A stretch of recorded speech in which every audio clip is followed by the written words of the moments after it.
What's going on, YouTube? W546. You're not going to get a rant out of me.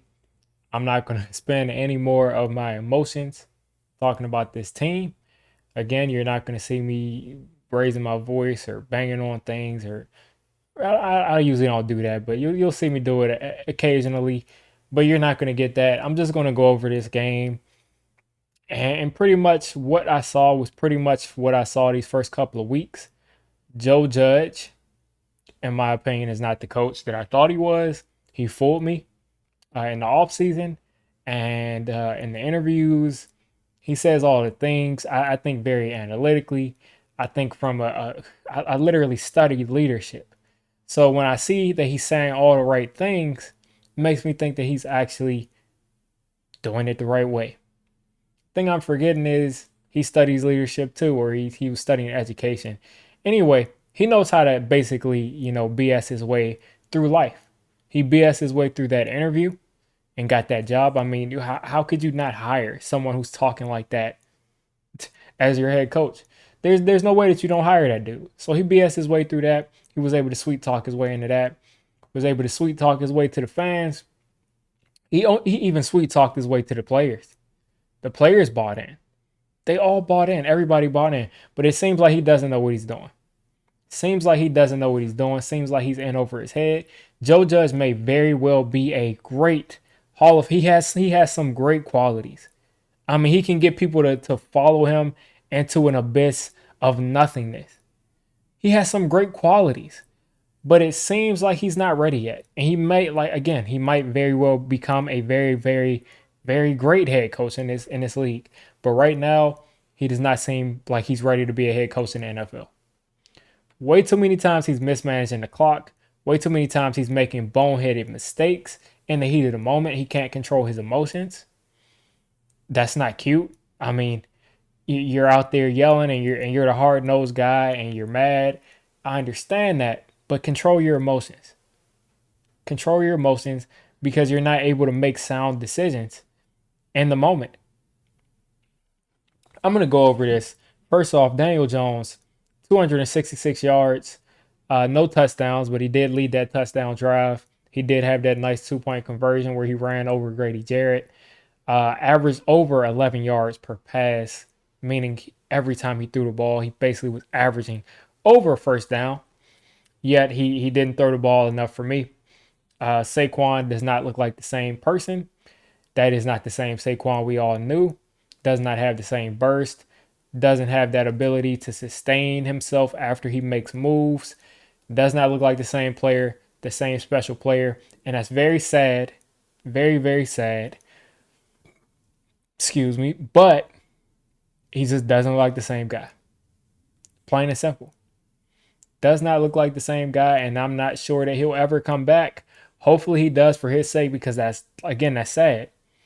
But right now he doesn't look like the same guy. And we cannot run our offense as if we have a superstar running back because right now he's not there. Kenny Golladay, once again, he had a decent game. 64 yards. Should have had a touchdown. Drew, I think, 3 pass interference calls. They were not going to let him ruin this game for them. So they just went ahead and grabbed him. Pretty much just full on grabbed him when he was about to really, get open and make big plays. So Kenny Golladay again had 64 yards. I guess without the grabs, he would have had about a touchdown and 80 yards. So solid game.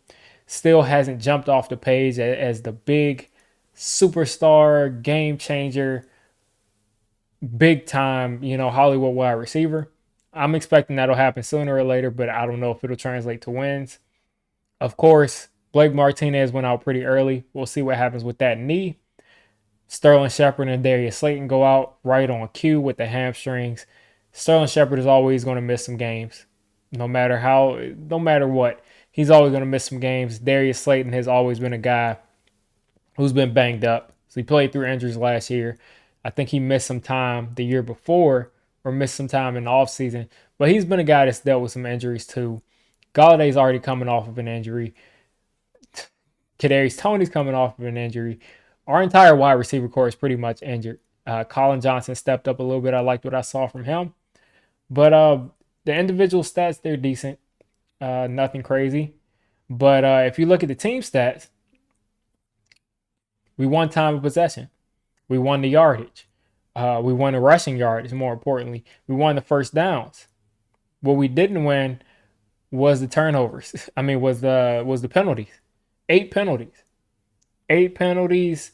And again, this Giants defense, for the most part, stepped up. They gave up 17 points. Big whoop. You gave up 17 points. But guess what? The two touchdown drives, or the two most important drives in the game, came when they needed a stop. And I'll say all three of them came when they needed when they had the most pressure on them. So I don't know. I mean, I guess that's coaching. But it seems like you have a bunch of players that really can't perform in the clutch. An entire team of players that can't do it. And that has to start from culture building. That has to start from they need to gain some experience winning games. But this entire team tenses up when it's time to perform. I mean, the end of the first half, every week, every single week Patrick Graham has been here, even when we talked about our defense being a top unit. What was the problem? End of the first half. Gave up a score.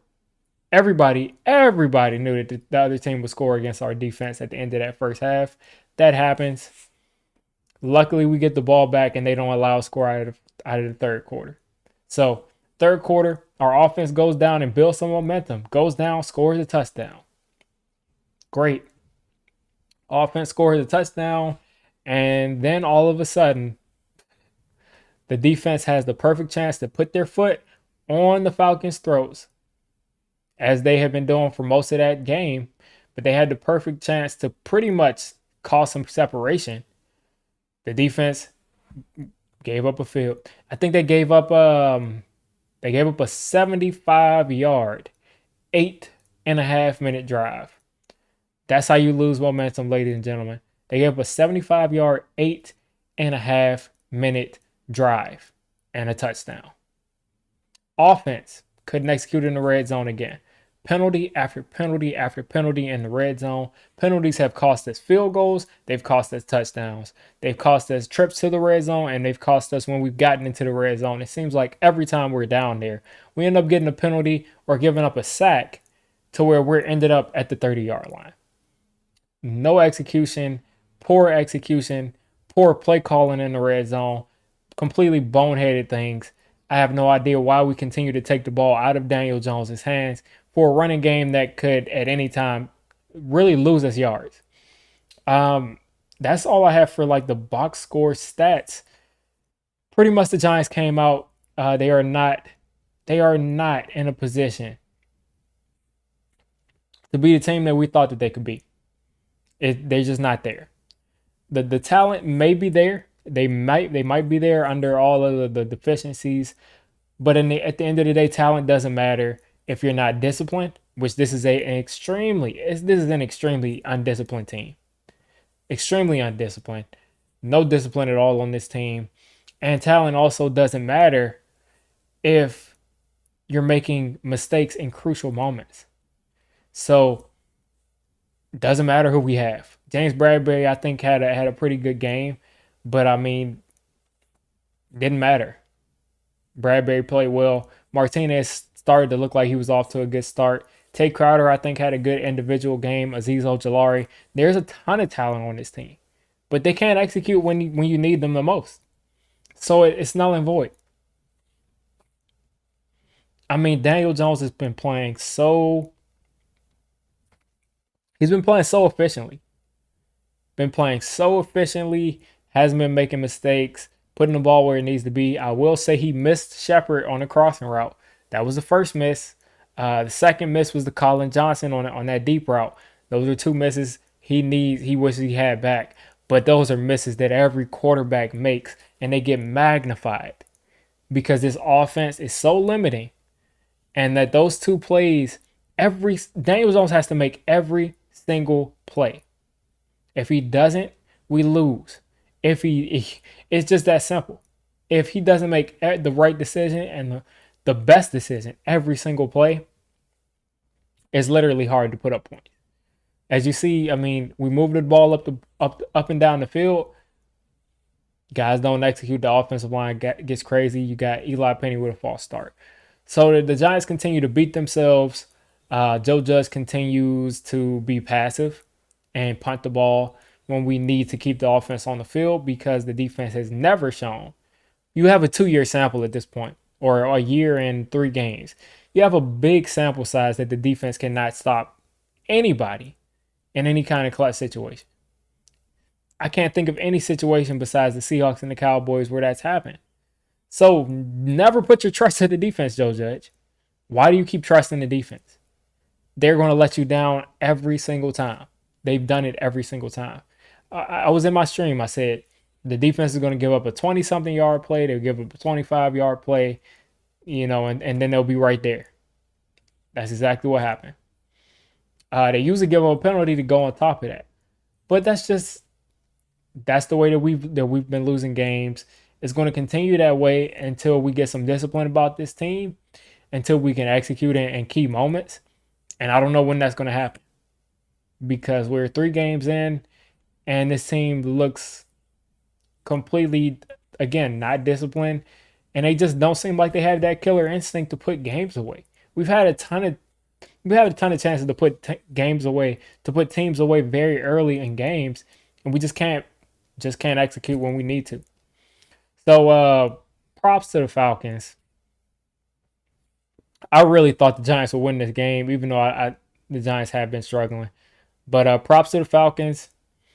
I wouldn't really celebrate this win because the Giants probably aren't going to win that many games this year. And on top of that, I mean, they did everything they could possibly do to beat themselves.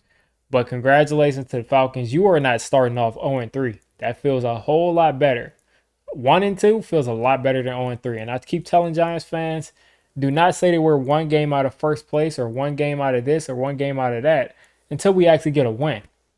Because until we get a win, we are 0% of the way there. You multiply 0 by 1,000, it's 0. So that's all I have for this game. I'm at 12 minutes. Again, I'm not going to get angry and it's not going to happen. But that's pretty much my recap of the game. I'll try to give a more in detail kind of recap using some of the more advanced stats and things that I took away after I saw film or whatever like that. I'll try to give a more in-depth recap tomorrow. You guys have a great rest of your day. We have actual football teams playing against each other starting at 4:25. So much more pleasant to watch than to watch the Giants play, especially the Giants play the Falcons. Enjoy actual football the way it's meant to be played. I don't have any faith in this team. I don't think this team will be good for a very long time. So enjoy football because you won't get to enjoy it when you're watching the Giants. But you guys have a great rest of your day.